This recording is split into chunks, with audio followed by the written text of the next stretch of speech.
All right, all right. Hello, all you sports fans out there in podcast land, and welcome once again to another edition of Babbling Brooks, your new favorite podcast, where I, your host Brooks, try to bring you some of today's sports news with just a little twist on my point of view. Hope you're all having an incredible weekend so far. Thanks for tuning in today. Try to give you my best. Still feeling a little off.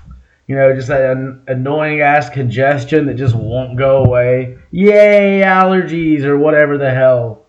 And then when I take allergy medicine, it doesn't really help. It's either there or it's not. But hey, just got to deal with it, man. Just like the Braves try to deal with a little rough patch. Actually, the roughest 10-game patch so far of their season. Had only won 3 out of the last 10 coming into this matchup. New series with the Brewers after the day off on Thursday. We just played 3 games against the Brewers in Milwaukee. Now the other team of Hank Aaron is in Atlanta for Hank Aaron weekend. Kind of thought about going, but honestly, just where I've been back and forth on how I feel lately, and it's just so damn far to go in this fucking heat, man. I just need somebody to take me to a Braves game, man. I'll buy a ticket for you probably. That's just like crazy expensive. I just need to make it to a game. I'm just too lazy to do it on MARTA. But hey, that's part of it.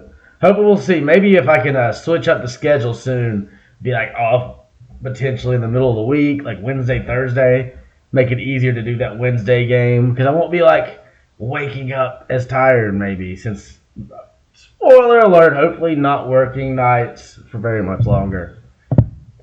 But yeah, probably, I don't know if I should say that before I give a notice. Either way, nobody listens, so what the fuck does it matter? Either way, the Braves, like I said, coming off a rough, 10-game patch. So what did they do last night? They scored 10 runs, put 10 on the board, still let it get a little closer than you would like, right when you think it's over. Give you a little bit like that apprehension, but the Braves hold on. Perfect 9th inning for Mr. Raisel Iglesias. Once again, he was here to be our hero, baby. Wash away the pain. That's 19 saves for Mr. Iglesias. Yes, I know it's not that Iglesias, but he's our hero. Isn't that right? And the Braves, didn't look great to start out. Went down 2-0 in the second. It was the Braves' debut for recent acquisition Yonny Chirinos, getting him on waivers out of Tampa Bay. And he hadn't pitched at all in a couple weeks. Hasn't gone over, too many pitches in a while. So we're not expecting a lot out of him.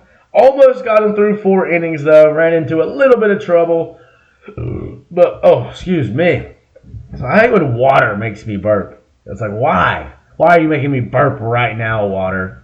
I'm just glad I feel like I can actually breathe now so we can keep going.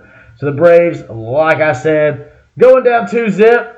But immediately, my favorite thing in this game, other than just the fact that it was one of those everybody eating type of games, where almost everybody, pretty much everybody getting on base. Almost everybody drove in a run in this one. Every single Brave had at least 1 hit. Only 2 Braves did not have RBIs. Sean Murphy and Michael Harris II. Michael Harris II, the only Brave to not score or drive in a run. Everybody else did at least one of the 2. Sean Murphy found his way across the plate. But hey, still a pretty damn impressive outcome for these Braves. It was great because, like I said, every single time the Brewers, until the last time when the Braves they responded by finishing the game, but the Braves responded all the other times offensively whenever the Brewers would try to put something up on the board. The Brewers, they go up 2-0, top of the second inning. Immediately, the Braves coming through with Orlando Arcia, RBI single. It was just like hit after hit in this inning. It was like after they got 2 outs on us. They walked Ozuna, and then it was like Rosario double. Then you got 3 singles in a row. 2 of those drove in runs. Orlando Arcia and Ronald Acuna. Both of them end up 2 hits on the game. RBI singles, that just like that, the score is not just tied. We take the lead, 3-2 Braves. There you go, Yanni. Now you got the lead again, but in the fourth inning, gets into a little bit of trouble again. Weimer RBI double, bringing in Frelick. I'm sure we all remember Sal Frelick from our time up against him. His major league debut on us in Milwaukee, where he put the Braves up down with 3-for-3 major league debut. What a start for him. Just kind of cool too that we had 4 major league debuts, including that one. 3 for the Braves, that one for the Brewers in that small little series. So that was kind of cool. And Chirinos, like I said, not expecting a lot out of him. Still seems to me to be like one of those kind of perplexing moves where it almost feels like the Braves are just trying to eat some innings until the hopefully very soon return of Max Fried. Just kind of ease some of that stuff going on. I know he is supposed to start tonight. It was Wednesday, remember, it got delayed as he was under the weather. Seems like he is feeling better. Not sure. Hopefully the game probably on at 7, I would assume. I haven't seen any different. So he will be making an appearance. But Chirinos, not a terrible guy. He's not a strikeout guy necessarily. He's going to force you into some ground outs. Usually the plan with him. So the Braves got it's a good defense to have behind the pitcher like that doesn't make a lot of mistakes.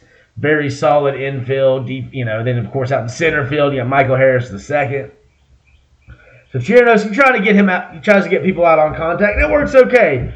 Snicker said he wanted to get him in 4. He got him, 1 out away from getting through the 4th inning for Charlie McGee. Coming on, pitching an inning and a third, gives up 1 hit, strikes out 2 in relief. Mr. McGee getting the win in this particular contest. The Braves making sure that happens because, right after the Braves have the 3-2 lead, the Brewers chase Chirinos, and that gives them a 4-3 lead. So they're back on top, but immediately bottom of the 4th inning, man, somebody we've been needing to see do this, Mr. Marcell Ozuna, slump busting, baby. Him and Eddie Rosario both having nice games in this one, getting 4 hits between the two of them. Both of them, there's been questions, including from me, about what their role could be, whether it would stay the same with the team as the trade deadline approaches. There is a feeling the Braves could try to upgrade, but these guys are saying, hey, you don't need no friggin' upgrade. Look at this. And that's why Marcell Ozuna, every time I start to question, because I'm watching the game like, man, how much longer are they going to let Marcell struggle? And Marcell's like, struggle no more. He's like the last 14 games, looking more like April than he has since his marvelous May. Was hitting .082 the last 14 games. Only his 2nd homer in the last couple weeks. But boy, in making it count, we needed 411 feet. Trying to add like extra syllables because I was just that excited about Marcell Ozuna finally hitting a home run. And hopefully this is a sign of things to come for Mr. Ozuna because he ain't going anywhere. I wouldn't think anytime soon. And you hear, the guys in the clubhouse, you can tell, really appreciate playing with him. He got a good attitude. Helped bring Michael Harris II out of his slump earlier. And I felt like he would break through, but it was starting to be like, okay, time to do it. Not the best time to be having a bad time at the plate. Not that there's ever a good time, but it's going to happen sometimes. So, but when you got the trade deadline, all the questions, Alex Anthopoulos, what's he going to do? Like, he's not known for being, patient. He's good for being patient, but not known for just, sitting around. Like, he's going to make some moves, and it's not usually going to be the move you expect. But Marcell Ozuna tried to at least give him a little bit of relief. Like, hey, you ain't got to replace me yet. Don't go sending no prospects away to replace Mr. Marcell because he can hit. Just look at me. And then in the 5th inning, a little, between all the home runs, a little small ball for the Bravos, putting Ozzy Albies knocking in Ronald Acuna Jr. after Acuna reaching on an infield single and then getting his 49th stolen base of the season. Ozzy always driving him in, giving the Braves the lead. A lead which they would not relinquish in this contest. And then right after that, Matt Olson driving Ozzy Albies in with a sacrifice fly. But hold on, the Braves were not done yet. In the 7th inning, the Braves going to do more, scoring 7 runs in a row for the Braves after falling down 4-3. Yet back-to-back 400-plus shots from the Braves Bash brothers. Austin Riley, 413 feet. Matt Olson, immediately afterwards, let's go back-to-back 405 feet. Just like that, our beloved Braves are up 8-4, and they weren't done. Mentioned Eddie Rosario getting back in shape after being like a little out of sorts lately. Not terrible, but just not as good as you would like. Sort of especially as you got the aforementioned trade deadline approaching, kind of amplifying the pressure on his situation. And Eddie's been good. It's just like I saw somewhere, like one of the Braves websites, probably the Braves Today or Battery Power, is talking about, it's going to come. You just wish there'd be more consistency in between the good things with these guys. But regardless, like I said, I think that's a good sign of things to come. Marcell Ozuna, home run to tie the game in the 4th. Eddie Rosario wraps up the scoring for the Braves in the bottom of the 7th, knocking 2 runs in on a single. Sean Murphy and Marcell Ozuna, the aforementioned, both making their way across the plate. Braves were up 10-4 at that point. And all they did after that, they did give up a 3-run homer. Ben Heller surrendered, only getting 1 out, but giving up 3 runs on the Toros. 2nd homer of the year for the guy. And he actually scored the first run, knocked the first run in, in the 2nd inning on a ground out. When he knocking in Sal Frelick, the rookie we were talking about, who shined against the Braves. Definitely seems like his career starting off on the right track. And he also scored on this home run. Kind of, it was the 8th. Still felt like you had enough time to finish it off. But that 3-run homer makes it a little, slight nerve-inducing. Because all of a sudden you're like, instead of having a 6-run lead, you got a 3-run lead, which is still a decent lead.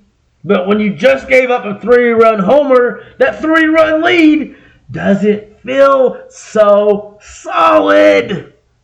But the Braves, we've got some pitchers, man. There's been some struggles with the bullpen, but there is some good news on the horizon. Not only did they do pretty damn good in this game, except for the 3 runs surrendered by Ben Heller at that one point. Everybody else in the bullpen, though, doing a pretty damn good job in this one. We already mentioned Raisel Iglesias, save number 18, the perfect 9th inning. Also chipping in between him and the winner of the game, Colin McHugh. You got Pierce Johnson getting the hold, looking nice. His Braves home debut after coming over in that trade.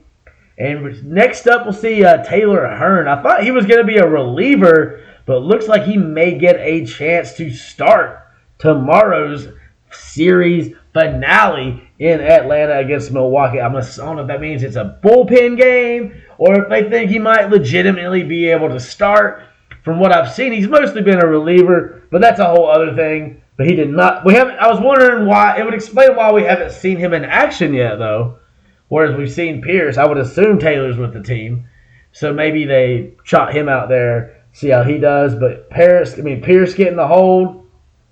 Joe Jimenez also shutting it down, only giving up 1 hit, no runs, getting his 9th hold of the year. And Kirby Yates coming in to finish up for Ben Heller and mopping up pretty good. 2 perfect outs. Only took 4 pitches, too. So nice little easy night for Kirby. And like I said, he's getting his buddy AJ back. So it'll be like a more complete Braves bullpen. And I think that'll be very good for this team because Kirby Yates I like how he's been able to sort of slide into AJ's role. And that's just going to make him better. and make the bullpen overall better prepared. Because there's going to be days, where Iglesias, has just pitched a couple days in a row in the playoffs. You're going down the stretch. Or maybe you just need to give him some days off. And you got A.J. Minter who can save games. And then we've seen Kirby Yates get better and better as he gets farther and farther away from his injury recovery and looking more and more like the pitcher he used to be. Someone that could close a game occasionally, And you got to think, a few months ago, we wouldn't even have wanted him as a setup guy, but he's coming along kind of nicely. So it's been good to see that. Let's check out some other notes from this game. Of course, we mentioned Ronald Acuna, only one stolen base away from 50. I honestly think he might do it tonight. I think he's, excited. Hank Aaron weekend, he wants to get a home run too. Maybe we could see stolen base number 50 and a home run. Maybe I'm asking for a bit much, but hey, I'll take it. Definitely glad to see the Braves get the win, especially since the Phillies, got their win as well. So keeps the standings the same. Braves are 10 games up on Philadelphia, 10.5 games up on the Miami Marlins, and the New York Mets seem to be throwing in the towel as they traded their closer away, leading, Max Scherzer to be like, what the fuck's going on? I got to have a talk with the guys upstairs. So more moves, more than likely, on the way for these Mets if they completely throw the towel in. But trading your closer away, is a pretty quick first sign that things are, the flag is at least starting to wave, even if they're not waving it full-fledged enthusiastically. It's on the way.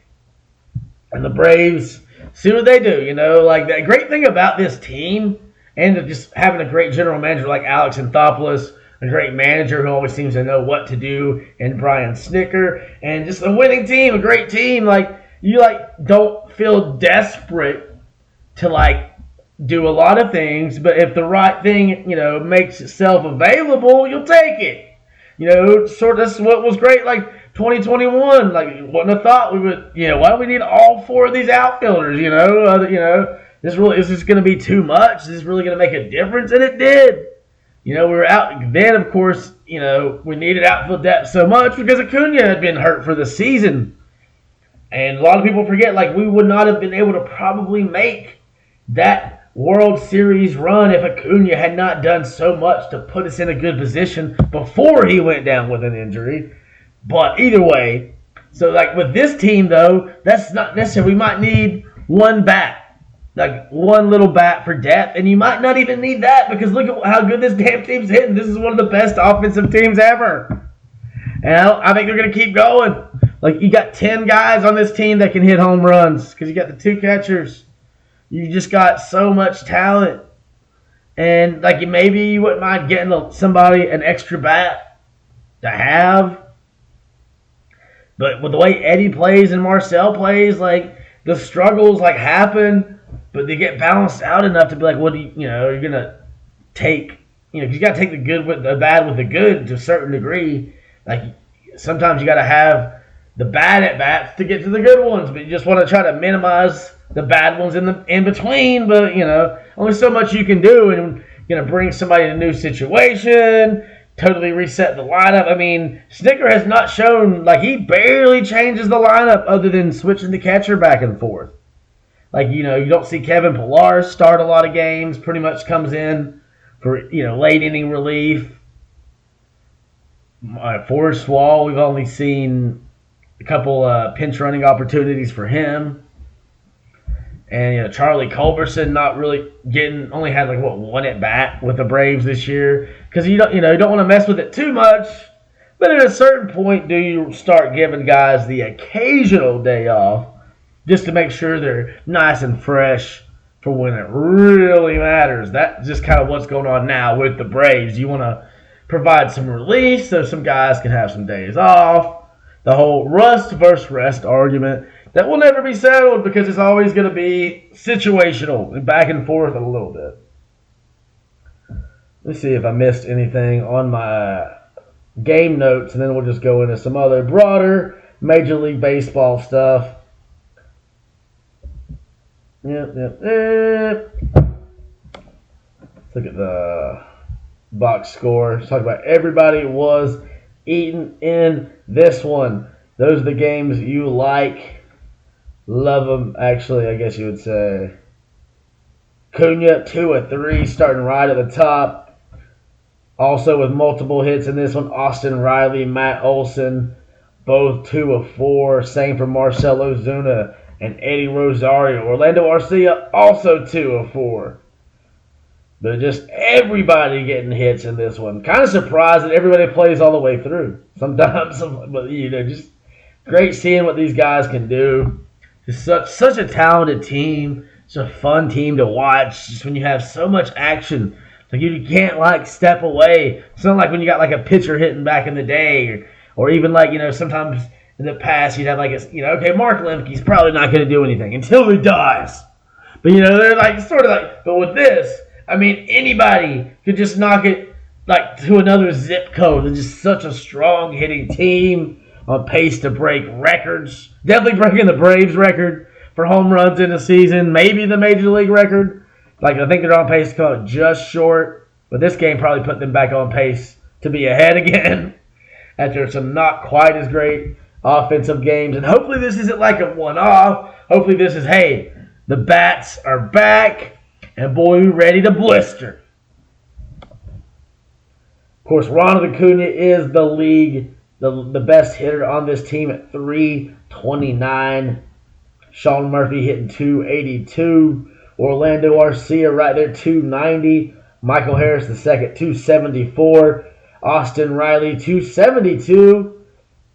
Ozzy Albies and Matt Olson both are somehow at exactly 256.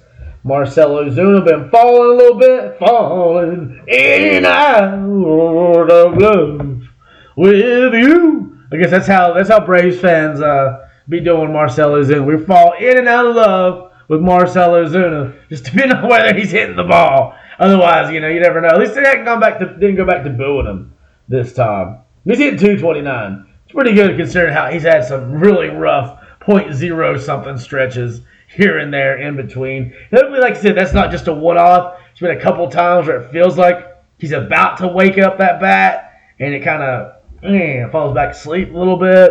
So hopefully this is not what just happened, and we get to see more of mashing Marcell, just like he was doing in his marvelous month of May. Tonight on the mound for the Bravos, it's going to be Bryce Elder, hoping to build on that most recent bounce-back performance of his, facing Julio Teheran, the second ever start against his former team, the Braves. Record-wise, we should be good, but you never know. Every game is its own experience. Teheran is 2-4 coming into this one, 3.75 ERA. Bryce Elder 7-2. 3.3 ERA. See if he can have another great performance. Let's knock that ERA down just a little bit more. Because remember, he was leading the league not all so long ago before a couple little struggle sessions on his part. But I feel pretty good tonight about Bryce Elder. I think he's going to do a damn good job for us. Get us win number 58. See if they've said anything about tomorrow's game. Still showing undecided. So maybe it will be Taylor Hearn. And then we could be getting Max Fried back very soon. Maybe as soon as the 4th, 5th or something like that. Just depending on it just depends on how it goes today. And also good news on that front. AJ Minter did throw another inning for Gwinnett, looking really good. As long as he feels okay today, he'll be back with the team tomorrow. I'm not sure he might not pitch right away, but be available start of the new month coming forward. And sounds like he'll be back with the team pretty soon. Snicker's hoping for tomorrow. And like I said, they're just going to make sure he feels all right today. And I would think he'll be good to go. Great thing, you don't have to build your pitches, your innings back up the same as a reliever compared to Max Fried, who we need to get ready to throw. You want him ready to throw 5 innings minimum really out the gate, or you're not going to try to start him, a pitcher like that. And so he'll be going today. We did have, saw Michael Soroka kind of struggled in his first start. Back down there in AAA, 5 earned runs in 6 2/3 innings, surrendering 2 home runs. Hopefully be a better AAA performance for Max Fried tonight. Put some good vibes out there for him. And hopefully get him back with the team soon. We'll still have one more slot in the rotation to figure out.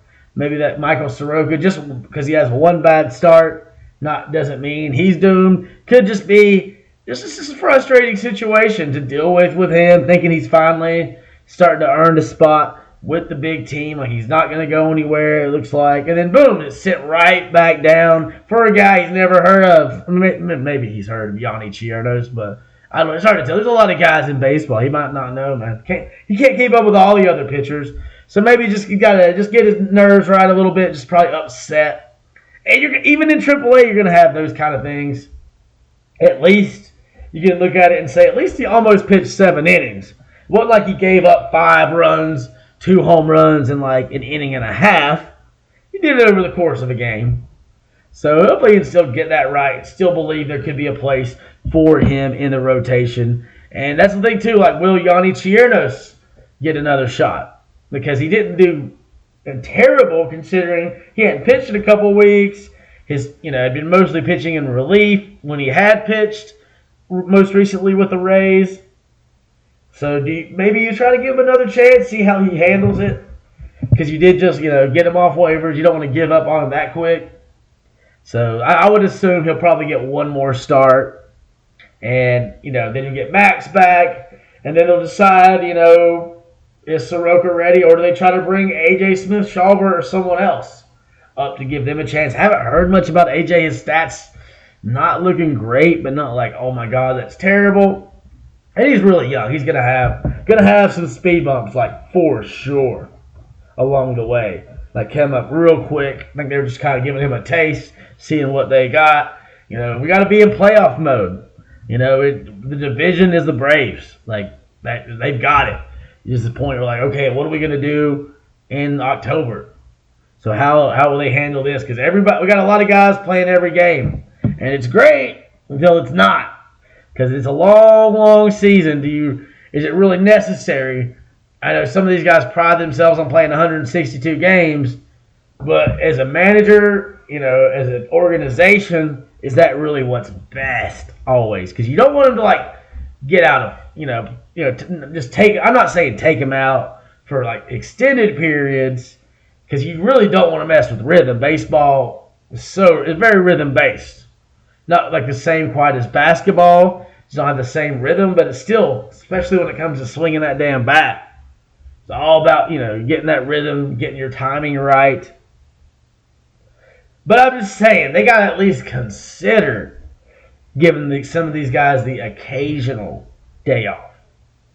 Not to underestimate other teams, just like one at a time, here or there.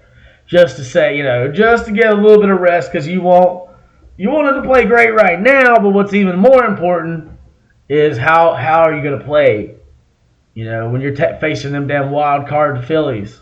Everybody's sick. Everybody hurt. Like, what are you going to do? Like, that's, to me, matters more. Like, making it to the World Series, winning World Series number 2 in this run. Giving Brian Snitker that number 2. I think we can do it. We got some time going on. I need to decide some other fun things in baseball. I actually was going to talk about this yesterday. I just wasn't feeling it. But how about Shohei Ohtani? The other day in a doubleheader, he started the opening game, pitched the first complete game, all 9 innings, for those of you who are confused about that, because you see it so rarely, you might not know what a complete game is anymore. But when I watched baseball in the 90s, like Greg Maddux, that was when guys still took pride in pitching 9 innings, even if it wasn't every time. Like the good ones would at least, several starts throughout the year would pitch 9. You still had closers then. It wasn't like it was the 60s. But there was still guys would try to go 9 innings, and you don't see that. You got nowadays, they'll take a pitcher out with a no-hitter. They won't even let them finish. Won't even go 9 innings. So you don't see complete games like you used to. But he pitched a complete game, 1-hit shutout, and that was just one game. The second game, what did Shohei Ohtani do? He just hit 2 home runs. They removed him for cramping at some point in the second game. I'm like, well, he earned it. I could say something like 9 whole innings, and then in the second game of a doubleheader that you already pitched 9 innings of, 2 home runs. Like, what an incredible player, man. I'm glad the Angels have decided not to trade him. And instead, they made a move and getting that pitcher from the White Sox. So good for them, man. Like, make a run. Like, don't trade away the best player ever, having the best season ever.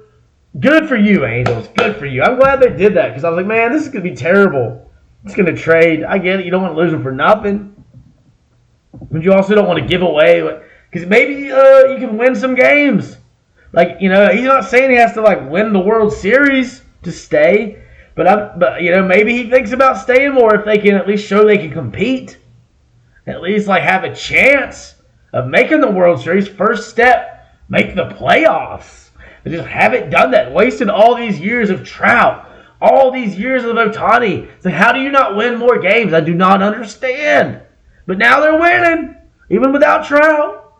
So Ohtani, man, like he, could change the narrative. They're only 6 games out of first place in the West. In the wild card, they're 4 games out of that. So they're right there, man.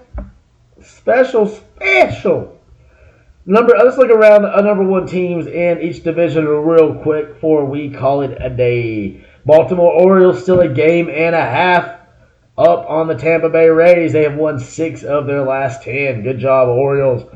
The Twins still sitting on top of the Central, but now that they've lost 3 in a row, the New York Yankees, although last place in the American League East, would be first place in the American League Central. That's right, the entire East is ahead of the entire Central. Once again, Cleveland trying to catch up to Minnesota, only a game and a half back. Chicago 12 games out, and they are pretty much done. Starting to give everybody away. Lance Lynn, another one of their pitchers, going to the Dodgers now.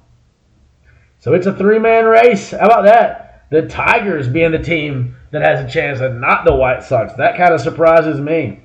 The Rangers still 2 games up on the Astros. In the West, both of those teams have lost their most recent outings. Already talked about the Braves. 10 games up on them Phillies. Phillies have won 3 in a row and 5 of their last 10. Braves now have won 4 of their last 10. Their new 1-game winning streak. And thanks to the Braves, the Milwaukee Brewers are only a half a game ahead of the Cincinnati Reds. The Reds, after having a little losing streak there for a second, after the initial surge of Elly De La Cruz and company, now they have won 7 of their last 10, trying to take back first in the Central. The Dodgers 3 games up on the Giants in the National League West. Diamondbacks losing more. Like, kind of the little stagnation there, too, because even the Dodgers first place there, but they're 5-5 the last 10. But the Giants and the Diamondbacks, instead of taking advantage of the opportunity, have lost even more games. They've only won 3 of their last 10. So, exciting time baseball, getting that point. We got football will be starting soon. The Hall of Fame game kicking off NFL preseason on Thursday. Every team at training camp now. Saw some really cool connection passes between with DJ Chark making a really damn good catch on a well-thrown ball by Bryce Young. Really excited to see, even though I was hesitant about Bryce Young. I was very much leaning towards CJ Stroud for the first couple months of the process. But I've kind of, maybe it's the short guy in me. I am also a short guy, even shorter than Bryce Young, of course.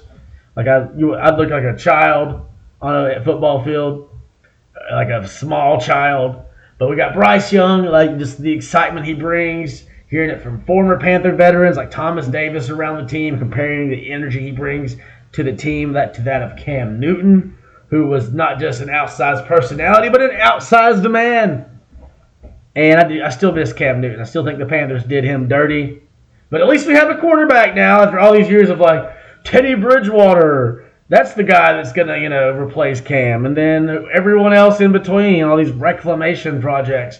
Matt Roll thinking the youth pastor that he is, thinking he can save everybody. You can't save everybody, Matt. So excited to see what the Panthers can do. NBA is kind of in a lull right now. Even though I did see that the NBA has warned Damian Lillard and his agent, because they keep talking about his agent has been pretty open. Damon said some things too, but especially his agent saying, pretty much telling teams he won't play anywhere but Miami. And the NBA is like, you can't do that. You can't fuck with this. You're fucking with competitiveness. When it's one thing to make these trades, ask for these trades, but then to go around and try to do all this other stuff that would devalue the player pretty much when it comes to the trade market. And then, that's when the NBA is going to get concerned about competition. So you're not going to start, you should be hearing less and less of that. But still don't mean it can't happen. But just showing the NBA is like, hey, man, you can't play this game. Not like that. This is our game. And like I said, kept back. I might try to do one tomorrow after work, do an episode about the Braves. Still getting used to working the day shifts and how it affects when I can do an episode, because usually I'm too tired. Last week I was going to try to do it, but I felt like total shit. That was the first day of it, just Sunday when I got home from work. Just walking up the hill at the end of the day did it to me, I believe. But anyway, check back. If not tomorrow, then definitely Tuesday, but the latest. But I'll try to check in before that. But I hope y'all have a great rest of your weekend, and come back for more Babbling Brooks, available on Spotify and occasionally on YouTube, but mostly on Spotify. So just go ahead and follow on Spotify, so you always can find out the new episodes without having to seek it out. Because you want more Babbling Brooks. You want to tell your friends that, hey, I have a new favorite podcast, and it's this crazy little retard that just rambles on about some shit and occasionally makes some sense. But I hope y'all have a great day. Check back for more of your new favorite podcast, Babbling Brooks, baby. Peace out.